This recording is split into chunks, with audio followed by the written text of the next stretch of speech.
So, what's up mga ka-vibes? Alam kong ito na yung pinakahihintay ko. Hindi pala, kahihintay nyo. So, shoutout sa mga 1K na nag-comment na wala pa sa 3 hours kong post. 1,000 comment na agad.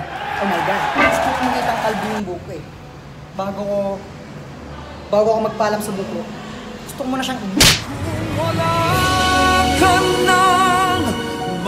totoo lang, mamimiss ko talaga yung buko pero wala eh. Kailangan na talaga magpalbo. Kasi malapit yung pasukan. Yun pa yung isang kong rason. Pero sa mga nag-shoutout, maraming salamat pa rin kahit triggered na ako sa inyo. Video. So wala nang madaming sat-sat at angal pa. Sige na, tara na.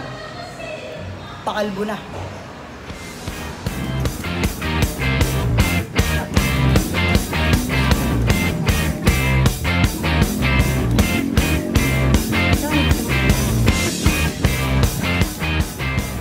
Yeah.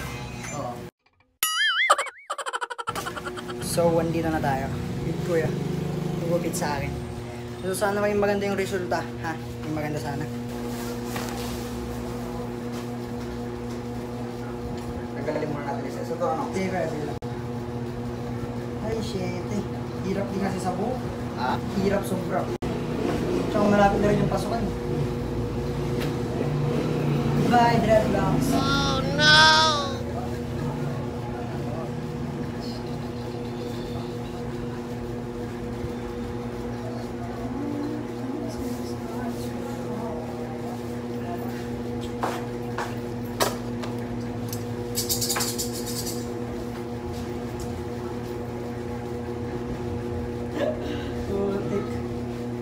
Oh, paalam ka na. Bye-bye! Oh no! Oh shit! My God, my hair. What's happened? Tsaka nilipis pa ng buko.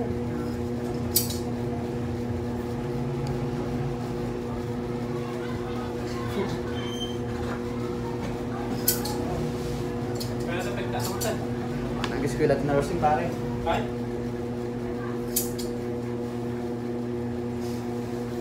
So, ito na yung mga... Ako mo yan. Natatanggal. Marami rin brands ka. Yung brands talaga ba?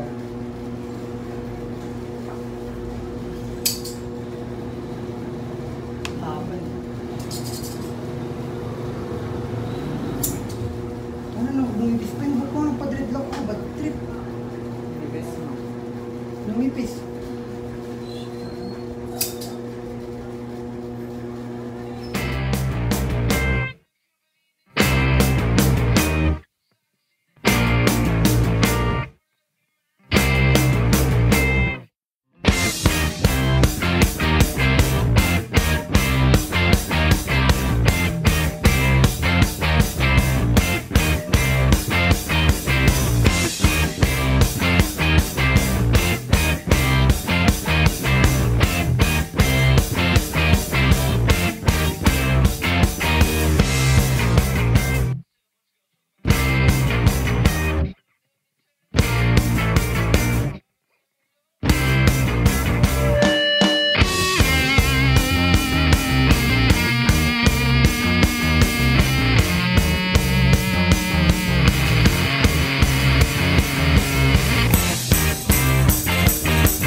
Later, 20 minutes later. So yun nga guys, Facebook, their 1K comment done. So di nyo na ako masisisi. Kuya, salamat. With Kuya. Pogi naman upit. Naiwan ko ba? Shout out sa mga 1K comment. Medyo bagay ko naman yung upit. Okay naman. So susunod ko na vlog, abang-abang lang kayo. Maraming salamat sa nanonood. Thank you, bye bye.